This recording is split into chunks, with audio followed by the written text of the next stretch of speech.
Hey guys, welcome back. Sorry for the bit of delay there. Had to use the restroom very, very quickly. Obviously, this is going to be Cutie Pie's lineup minus Cutie Pie on the blue team this game. RF Legendary in the top lane. I am Matt Life and Zerbik teaming up in the bot lane. Young Moolah, baby, in the mid lane. And a Zingy in the jungle.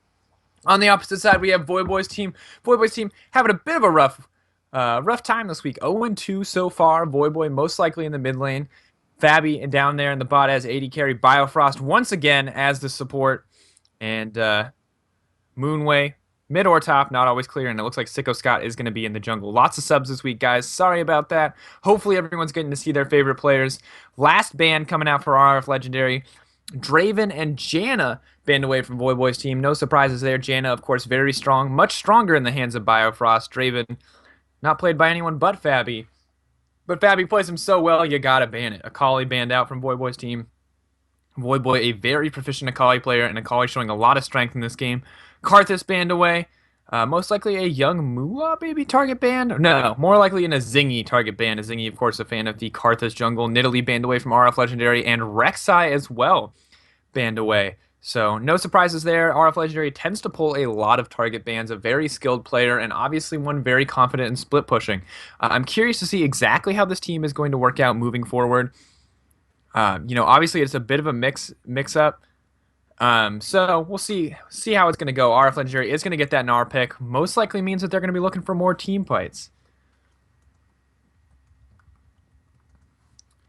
Thresh hover over from Voyboy here. Biofrost has played a bit of Thresh in this tournament, is a very accomplished Thresh. And young Moolah baby is, of course, the Cutie Pie Smurf. Sorry about that, guys. So, Cutie Pie himself will be making the account return, but his account was having issues, so he did swap over. So, Cutie Pie now, young Moolah baby. Also, I'm just going to refer to him as the Pie. Cutie Pie, you know? Fabi is going to pick up that Graves pick. Graves Thresh, obviously a very powerful, very aggressive lane. I am Matt Life, immediately going to take that the Blitzcrank Thresh matchup. Just so very aggressive. A Zingy once again going to take that Rengar pick. Did a lot of work with RF Legendary last game, engaging into the front line as quickly as possible, and doing so very, very well. Curious to see what the rest of the team is going to pick here. You know, we haven't gotten to see Voyboy's team play it all today. We have seen a few of the members play, but Voyboy, as a team captain, generally tends to approach things very strategically and has had pretty powerful pick ban phases in the past. Curious to see how he's going to respond to this aggressive lineup coming out from Cutie Pie's team. Obviously, Rengar, Blitzcrank, and Gnar all going to do a lot of work. All reasonably tanky champions with a lot of power behind them. Sicko Scott looks like he's going to take the Jarvan here. No surprises there. Jarvan, a very standard jungler, but also a very powerful jungler in the current patch. Definitely doesn't have any weak stage at any point during the game, and continues to scale up proportionally throughout the whole thing. Does get has pretty solid level 2 ganks and pretty solid level 6 with that Cataclysm. Has a lot of team fight control, and is probably a solid response to the Gnar. You know, you don't want him to engage on your team with that Mega Gnar, and one of the ways you can prevent him from doing that is to lock him down with that Cataclysm. The Cassiopeia pick is going to get locked in here. Most likely mid, I'm going to guess. Could go top. Really curious to see how this one is going to work out. Cassiopeia is something that was hovered over last game, but not locked in. Definitely definitely a more interesting champion. One of my favorite champions. So I'm excited to see this in the hands of either Voyboy or Moonway, depending on who's going to go into the mid lane this game. And Moonway, a very accomplished mid and top laner, and Voyboy, obviously, having played both roles professionally, knows what's up. Zerbik gonna play AD carry this game. Young Moolah baby, the Cutie Pie Smurf, gonna pick mid lane once again. Will he go with that Victor like he did last time? Will he mix it up and go with something different? Syndra is available. Xerath is available. There's a lot of powerful mid picks. Zed, something we haven't seen at all this tournament. Wouldn't be surprised to see Cutie Pie pick that up. Has a pretty solid Cassiopeia matchup. Not amazing, of course, as Cassiopeia is hyper aggressive in the early game, but it looks like he's going to go for the Kassadin and look for that late game scaling. Kassadin, of course, works pretty darn well with Sivir. Both of those champions offering a lot of utility and a lot of mobility to the team as a whole. And this is kind of a lineup we saw from QtPie's squad last time, where they just wanted to move, or they just wanted to run this I Am Matt Life, and they wanted to run anyone and everyone who can follow up on them. So this time, though, they are going to take the Sivir away, or they are going to get the Sivir for themselves. Zerbic liking the Sivir into Graves matchup, and last time, of course, when I Am Matt Life was playing into that bot lane, he did have the Sivir spell shield to worry about. But this time, of course, Graves has a single dash, and as I Am Matt Life showed in the last game, not too worried about those dashes. Always pretty reliable, or pretty reliably able to land those hooks. Looks like it's going to be... Uh-oh. What is it going to be? It could be Ezreal. Doubt it's going to be Evelyn, so I'm not even going to talk about that pick until they lock it in. But the rest of the team, I'm really excited to see. It's going to be Ezreal. So it looks like maybe a Cassiopeia top lane to deal with the Gnar there. And then, of course, it's going to be Moonway in the mid lane with that Ezreal pick. Ezreal, of course, a very strong mid laner, does scale pretty well into the late game. Because all of his damage is AD in the early game, he's going to be able to ignore Kassadin's passive and trade a lot more efficiently. So good identification from the team as a whole. And this is kind of the flexibility of having both Moonway and Voyboy on the same team, is that they both have very large pools as they both play mid and top. And they can play some less than conventional stuff in the top lane. Unfortunately, yesterday, Voyboy brought out the Annie top, maybe a less than conventional top laner against the Lissandra, and despite doing very well in the early game, was kind of taken out and ended up being sort of a liability for the team. So curious to see if this Cassiopeia pick will work out better for him.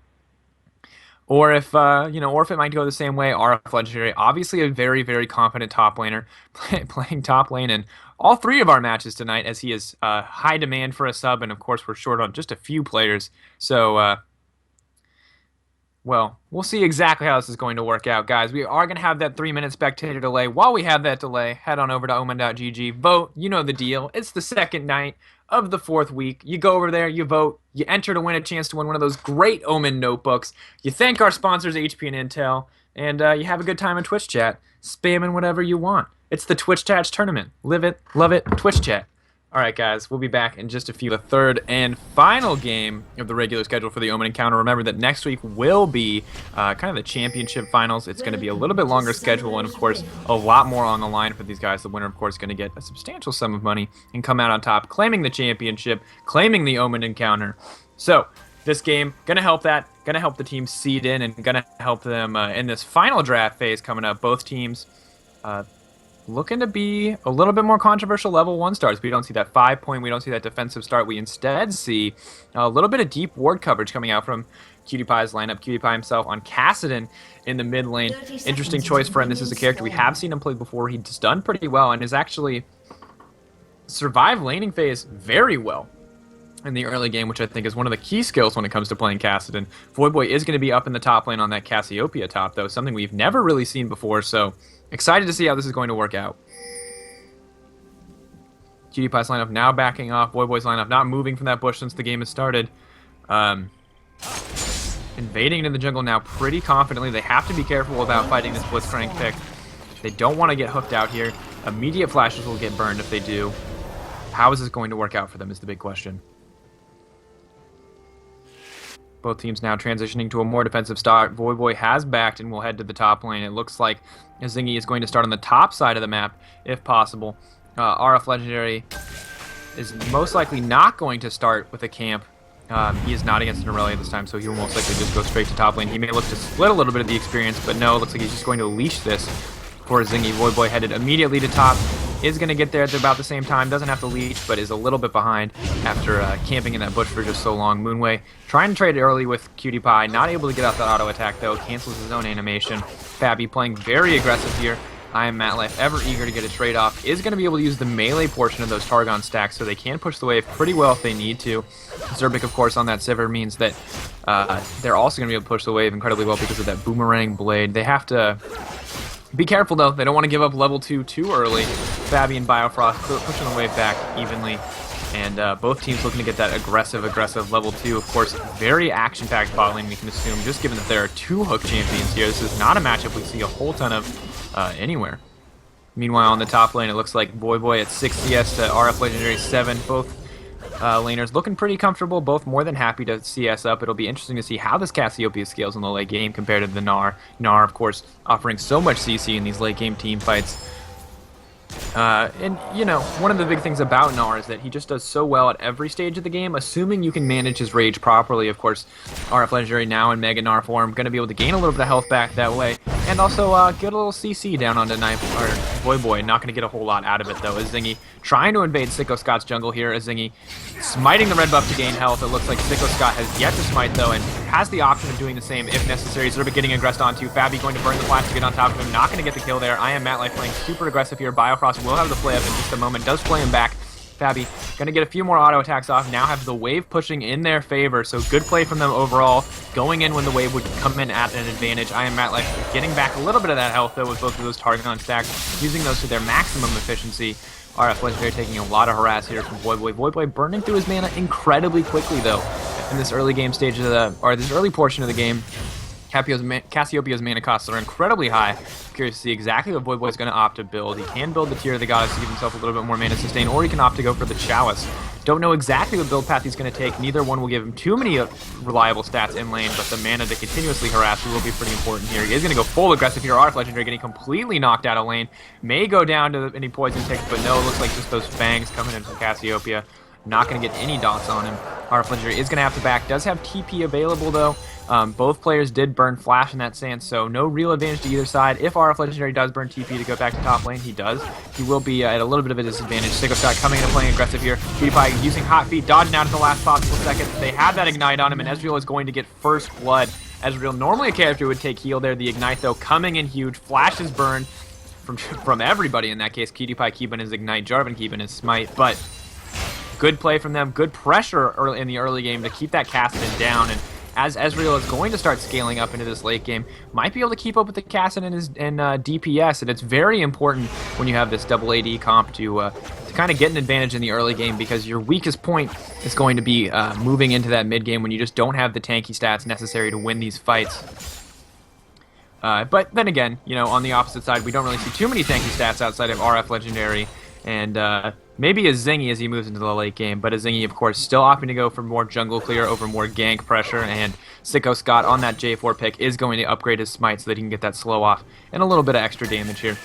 RF Legendary looking to play aggressive in the top lane, does catch Voyboy out in the bush. Voyboy more than happy to try to fight this all-in, does have his jungler there to back him up if necessary, is going to run out of mana here, but also has, you know, just a couple auto attacks to back him up, and is going to give that kill to Sicko Scott. Sicko Scott not looking to let Mini Gnar get out of that situation, and once again, just excellent early pressure from Voyboy's lineup. Excellent jungle play from Sicko Scott. Obviously much more comfortable in the jungle than he is on the support. Imaqtpie not able to get that knockoff off. Finally does. Biofrost going to land the hook onto him. Fabi able to do so much damage, has so many improved resistances from that Graves passive, and Imaqtpie, despite playing hyper aggressive, not going to get too much out of that. A little bit of trade in their favor, but most of the damage is on Biofrost on that Thresh support. So even if they force him to back, they're not denying too much for the team. Azingi, however, is in the spot lane. May have revealed himself with that Targon stack proc. Not quite clear.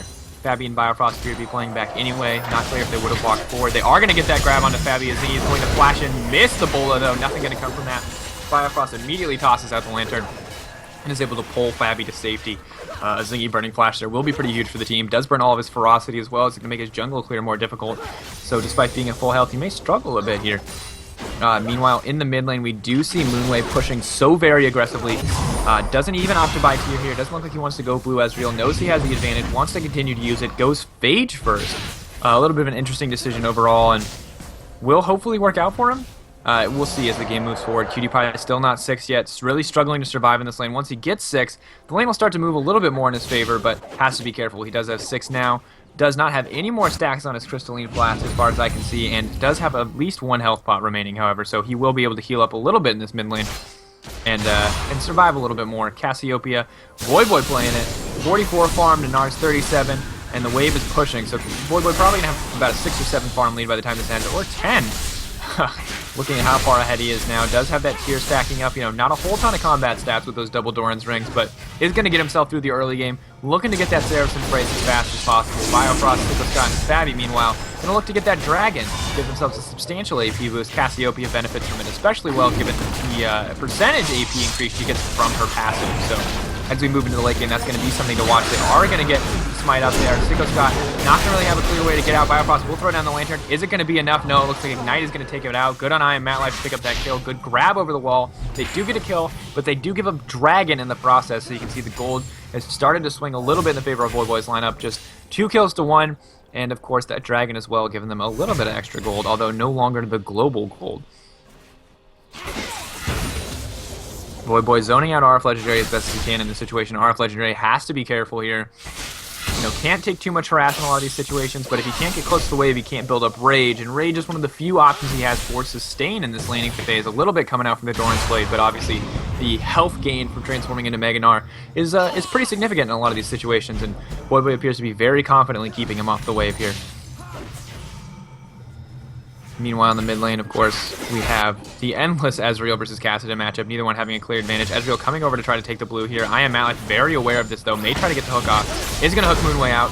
Moonway going to E over the wall immediately and try to snag the blue for himself. Sicko Scott immediately picking up the blue, afraid that it's going to get contested, and unfortunately this means Moonway will have to back off the mid lane. Has no mana regen, did not opt to start that tier, and at this point, Cutie may be able to get himself a little bit of a lane advantage. He has a small CS lead, which will turn into a non-existent CS lead as Ezreal will be successfully able to pick up these creeps under the tower. This is, however, Cutie option to roam, or opportunity to roam, and it looks like he's going to move into that top lane. May back here instead of pursuing. Sicko Scott is going to head up as well, does see the gank coming. Voyboy has to back up, does immediately get the ult off though, doing a lot of damage to his Zingy. Zingy poisoned down, does have the heal up, is going to get knocked into the wall. Cutie more than happy there to get the assist. Flashes in for that last auto attack, maybe unnecessary, but Cutie eager to get the kill and eager to get an advantage towards Ezreal in the mid lane. So good movement from the team as a whole. RF Legendary, of course, coming in huge on that Gnar ultimate. Called Gnar, interestingly enough. A little bit difficult.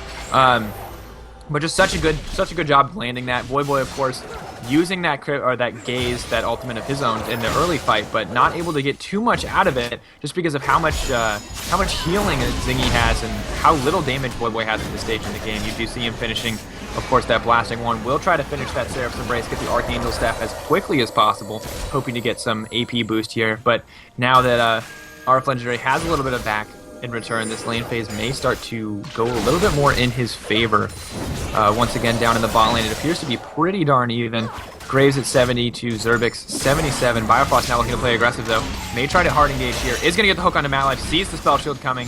Not going to get a whole ton out of that. Just a little bit of a health advantage, but once Matlife is able to grab a couple more minions, that will be circumvented pretty quickly. Interestingly enough, both jungler and support have gotten boots of mobility on the side of Cutie lineup, both trying to make those map-wide plays, and they do see Sicko Scott in the top lane coming for RF Legendary. RF Legendary has to be careful here. Voyboy has no ult to follow up there. RF Legendary immediately burning Flash, not wanting to get locked up by that Jarvan, knowing how much damage Cassiopeia can do if he is locked down in a close space. And Voyboy's Cassiopeia, you know, 20 farm ahead at this point in the game is pretty huge, and it's only 10 minutes, so keep in mind, while neither of these guys have near perfect CS, they do, that's a pretty substantial farm lead, and you won't see that immediate impact right now, but as they transition into team fights and Voyboy's AoE can play its full effect, it's going to come in huge. Zerbic burning Flash there to get away from the fresh hook. Does burn ultimate as well, looking to all in on Fabi. I am Matlife, just so tanky at this point in the game, does have his ultimate available, is going to flash in, will most likely use it to get the last auto attack off. Zerbic also going to go down to Biofrost. Meanwhile, Voyboy is coming in from behind. Biofrost has a lot of CC options here, does need to land it though, is going to get the hook onto Matlife. The hook got himself is going to get taken out here, and it looks like a Zingy does dodge the front-facing aspect of that Cassiopeia ult, so won't get stunned up, but Voyboy is able to pick that up with a last-second auto attack. Moonway still pushing in mid lane, knows that all the pressure is down on the bottom side. Sicko Scott is there as well to follow up. Ezreal does have ult and ignite in this situation. Is going to tank a tower shot here, though, in a less than ideal fashion. Jarvan going in, flashes in, gets the ultimate. Ezreal hesitating a little bit as he steps back there, but does manage to land that Mystic Shot and pick up the kill. They will now try to transition this into a mid lane turret, while meanwhile, RF Legendary will be in the top lane, similarly trying to take down top. So action across the map, folks, and Voyboy's team looking really confident at this stage in the game. You know, 2k gold lead, might get pulled back, but we do see Fabi in the top lane trying to deny RF Legendary that push.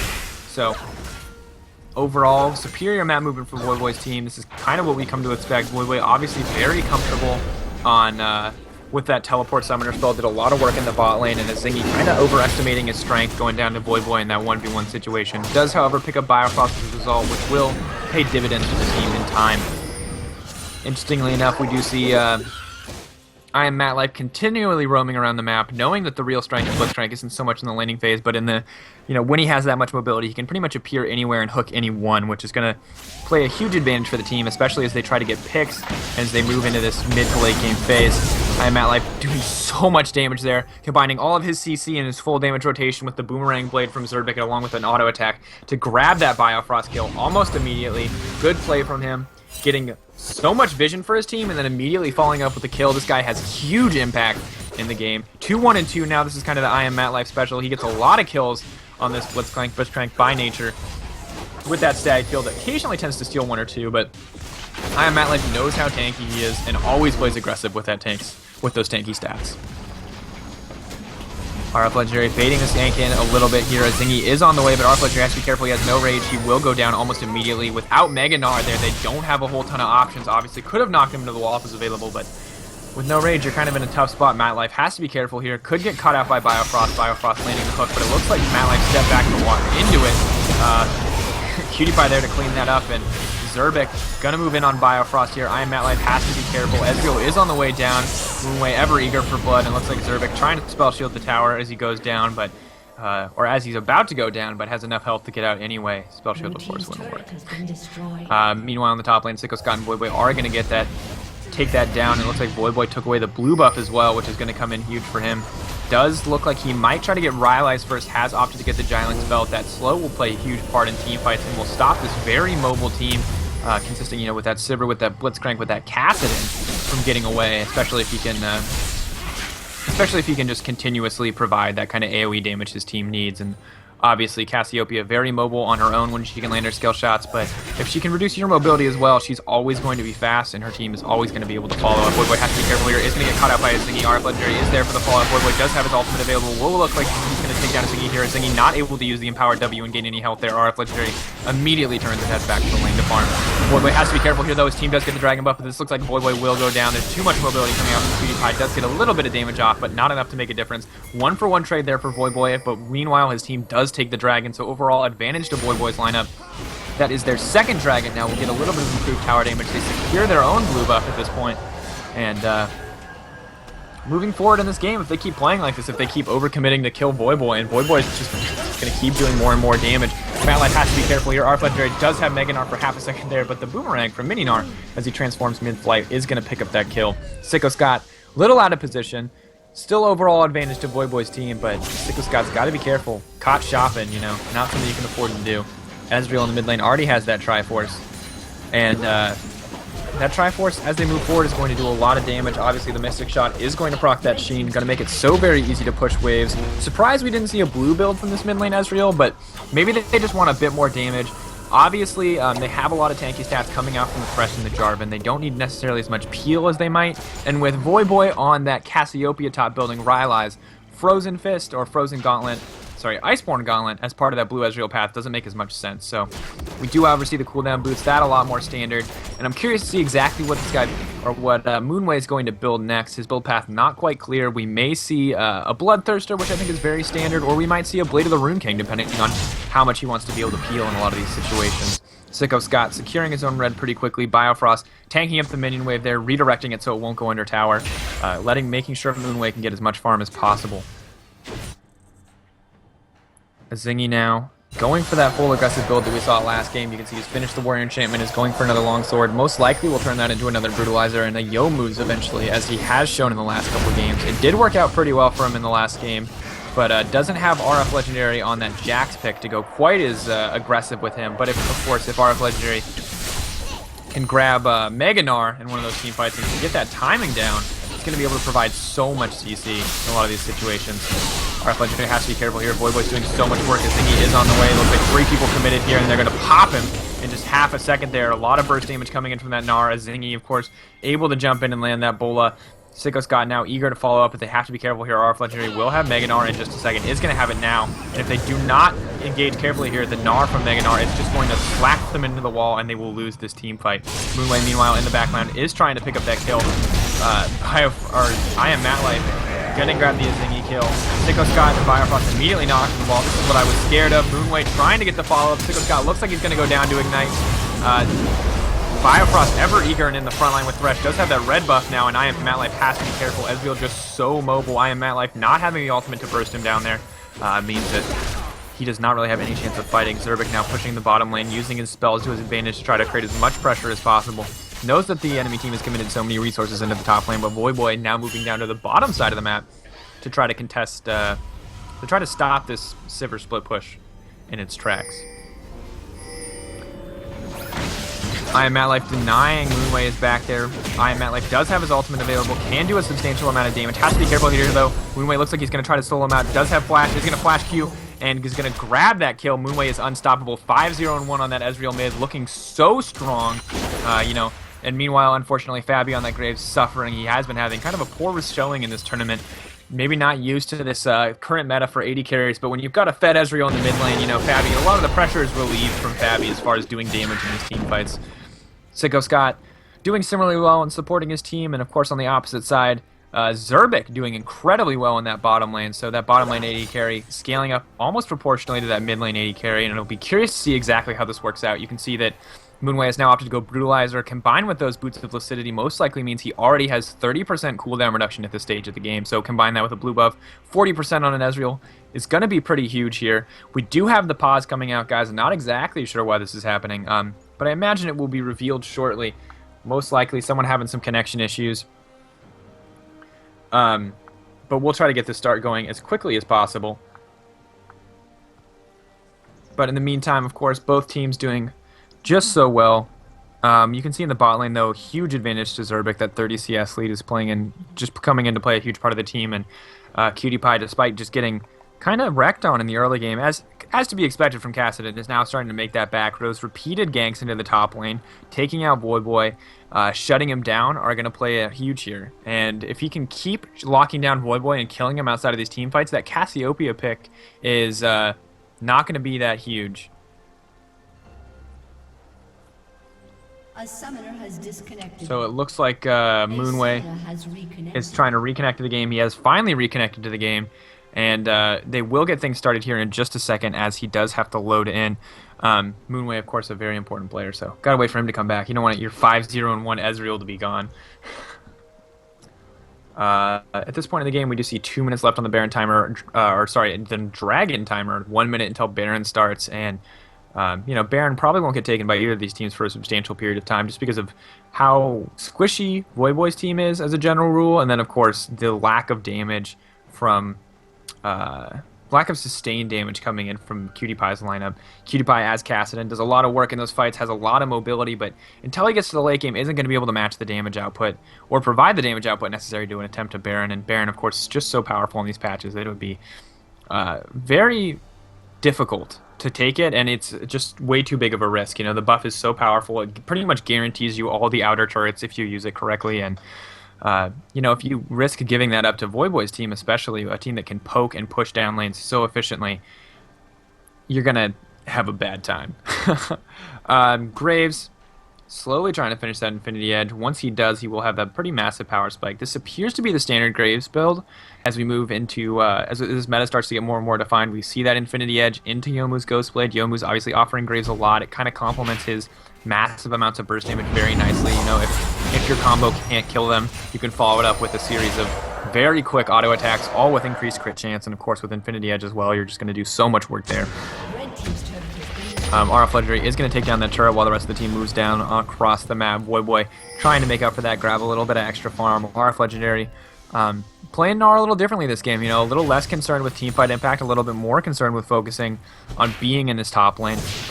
Both top lane turrets are down at this stage of the game. It is 2 for 2 in turrets overall, a top and a bot for Voyboy's lineup, and a top and a mid on Imaqtpie's side. So, you know, a lot more emphasis has been put into these solo lanes, and that's very clear. You can see Moonway just doing so phenomenally. It makes a lot of sense, and obviously Voyboy's been trading back a lot of kills from the amount of resources committed. This thingy gonna go in here. Moonway looks like he's gonna be burst down immediately. Moonway, so much of the team's gold is in there. Good identification from the enemy team to take him down, and now they are immediately gonna follow this up with a mid turret.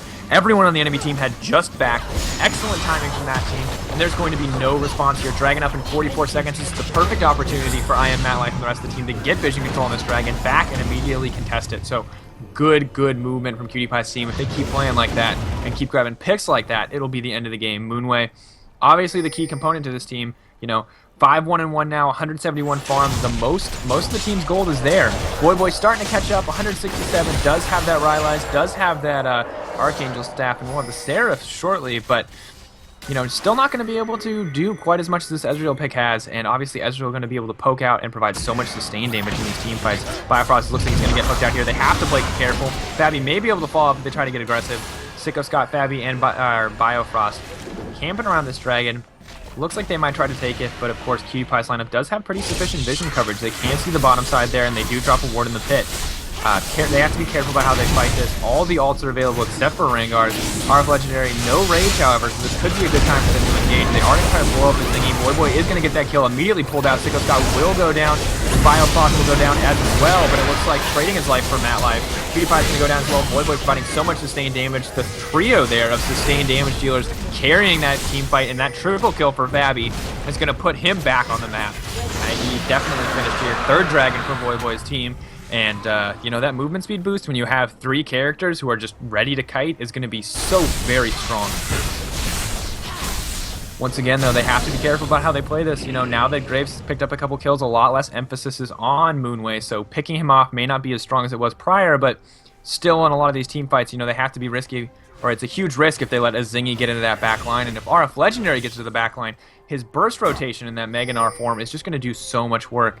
You can see RF Legendary definitely scared of Voyboy, definitely respects him, has already gotten that Maw of Malmortius and that Spectre's Cowl there, so trying to survive as much as possible, trying to be able to leap into the back line, but when you have to commit so much of your itemization to MR against a double AD carry team with a Jarvan jungle, you're in a bit of a tough spot. There's like there's no really good options for itemization, especially if you want to survive in lane, but now the lane phase is over, that itemization is kind of lackluster because as they move towards team fights, just the vast majority of the damage is going to be AD. Zingy, once again, they are going to try to get this pick here. It looks like it's going to be on Fabi this time, and it's going to work perfectly, just as it did last time. They are also going to try to grab Moonway here. They might get 2. They have full 5 members here. Biofrost looks like he's going to get caught down. Voyboy immediately there with the ult is going to take out QtPie very quickly, has so much sustained damage, so much slow. Will he be able to take out a Zingy as well? Trying to win the solo fight there. Voyboy has the shield from Biofrost, but RF Legendary is on the way. I am MatLife trying to get the kill pick up there. And the immediate Lantern out. Amazing play from Biofrost and Voyboy to turn that around. A 3-for-3 exchange. However, both remaining members are incredibly low. Voyboy has so much mana, but has also just got the Seraph's Embrace. Keep that in mind. He has that shield whenever he needs it. RF Legendary and Zingy are going to back off rather than push this turret. Voyboy also gaining so much health back from those Twin Fangs. And, of course, also from the Targon Bronze. Excellent fight. Biofrost using that shield just so well.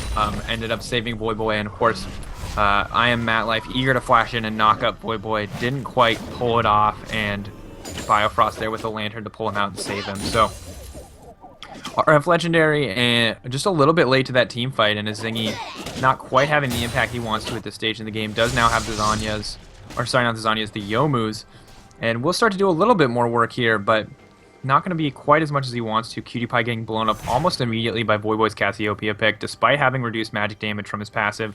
When he gets the Seraphs, this is going to be so much harder for Voyboy to pull this off, but it's going to take a long time for Kassadin to stack that up. This isn't the old Kassadin. These Riftwalk charges are really hard to use consecutively, and if you do, you very quickly run yourself even if you have that blue buff. So overall, good play from QtPie's team. As always, like to see those initiates blowing up the carries just so quickly, but Voyboy also just demands attention. One of the only AP casters in the game who can provide that much sustained damage. Fabi getting caught out here, Zingy trying to blow him up. Moonway's there as well. Zingy immediately going to take him out and get out as well. QtPie going to flash out of that Cataclysm. Not a whole lot's going to come for that. QtPie still had ultimate available after that and was able to get out over the wall. So good pick from a Zingy continuously using this Rengar to get those picks. And despite the fact that it looks like his team may not be able to get anything from this, that advantage over and over again is going to come in huge, because as this Rengar gets more and more fed, this is either going to get easier and easier, or he's going to have the tanky stats necessary to survive after he gets that initial pick. RF Legendary looking to build up Rage here. Obviously, Mega Gnar such a crucial part of their team fight if they do decide to go for one, but it looks like the team is pretty happy to get a pick comp. I mean, when you combine this Sivir with this Rengar, no one's getting away. Absolutely no one. And you can pretty much start a fight any way you want on your terms. And if the enemy team is grouped as 5, you do get that vision with Rengar ahead of time, and you know that you can back out. So a lot of flexibility from this kind of pick, from this kind of rush down comp that QtPie's lineup appears to have assembled. But they do have to be careful, because if they don't fight on their terms, obviously the 3 sustained damage dealers on Voyboy's team are going to just pretty much run over the top. Voyboy going down to push out that bot lane. Doesn't want anyone split pushing him out. That's an experience he's had a couple times this week. RF Legendary building up that Mega Gnar Rage and split pushing down the top lane. Meanwhile, the rest of the team pretty much pushed back. Everyone playing very cautiously, no one wanting to roam alone. You know, you've got that Blitzcrank, you've got that Rengar, so at any point if you're caught out alone, you will die very, very quickly. And that you can kind of see this fear in their play. They aren't going too far forward. They aren't even confident enough to get a lot of the vision control they need to survive. And as a result, you can see QtPie's team pretty much moving freely through the jungle. Voyboy now opting to split push. Does have TP if he needs to come in. Has to be careful here, though. Moonway locked up. Is going to get bursted down quickly. Does have so many defensive options. Is able to escape. QtPie overextending a little bit. Voyboy coming in with the teleport. And RF Legendary does not have Mega Gnar. Is going to try to get out here, but it looks like he's going to go down very quickly. Voyboy accidentally auto-attacking the ward there. Doesn't matter, though. Nothing's going to come from that, and the team is able to clean that up very quickly. Dragon up in a minute. Baron is still available. They have to be careful here. Zerbic does not have ult in this situation. Matlife, of course, not having too many disengage options, and it looks like Voyboy's lineup as a whole is going to go to start this Baron. Just being able to do so much sustained damage. You can see Voyboy himself chunking through that very quickly, and of course backed up by Graves. They're just going to clear this so very quickly. Ezreal is able to use that Essence Flux to empower, to give Graves a little bit more attack speed, and the team as a whole, despite lacking a lot of tank attacks, is able to clear this out very quickly. I Am Matlife has to be careful here. Ezreal is on the outside, does have that Phage passive to give him a little bit more movement speed. Coming in very useful there. It would appear that he's going for that Blade of the Rune King. You can see he knows that he's getting blown up in a lot of these situations, and he doesn't want it to happen anymore, and obviously Blade gives you a lot of defensive options. The active, of course, movement speed, and the item as a whole gives you a little bit more sustain, which will help him, if he's not jumped on immediately, help him keep up his health total in these extended team fights. Sivir on the enemy team, Zerbic, has almost no sustain, has opted to go Infinity Edge, Static Shiv, and then Last Whisper. Knows that it's very important for her to be able to burst down anybody she comes across, and of course Jarvan on the enemy team. Sicko's got good identification to realize the majority of the enemy team's damage is AD at this point in the game. Does have Thornmail and Randuin's own at this point. QtPie's lineup now going to contest this Baron. They have to be careful here. Zingy will have ult up shortly. They are going to use that trinket to spot out the enemy team here. The Ezreal ult coming across there. Cool. It will be back up shortly, but they do get a little bit of damage off from that double pink ward. Gotta make sure that there's no wards there. Throw down 2, it'll work better, folks. The whole team, though, doing so much damage, just able to kill that objective, no problem. They do still have Baron buff, and at this point in the game, I imagine we will see them push down the mid lane as 5. No surprises, pretty standard strategy once you get Baron. They do have a 4k gold lead at this point in the game, and that alone is just going to be so big for them as a team. 4k at this point, maybe not the most important, but with the Baron buff and with 4 Dragon buffs, you know, that improved damage to minions when you already have empowered minions of your own is going to make it so easy to clear these waves. And you can see with that double AD carry lineup, they just run through towers. RF Legendary trying to jump out there, going to get picked out, isn't going to be able to use the Gnar. Sicko Scott is pulled into the turret. It looks like there's so much follow-up here. They are going to wipe the team, no problem. Zingy and QtPie left alive, but in no position to contest here. They're going to get this inhibitor, no problem. Are they going to push for more? Would not be surprised. Only 2 members left alive. They have pretty much, with the Baron buff, they can pretty much take these turrets down in split seconds. You see both AD carries coming in here. So QtPie trying to distract, but they have their eye on the prize here. Looks like they're going to try to end this game at 29 minutes. Zingy going to try to jump into these AD carries, but with almost no options here. QtPie is going to take one out, however. He himself will go down. Fabi does have the option of killing that Nexus, but isn't too interested. He's going to try to pick up that kill instead. Voyboy is going to get that last auto attack to seal the deal there. That is victory to Voyboy's lineup. A hard game for QtPie's squad overall. Voyboy going 1-2 for the week now, managing to pull that one out of the bag, even though he had a pretty lackluster performance in those early games. Cassiopeia top, paying off dividends. RF Legendary clearly not as comfortable on those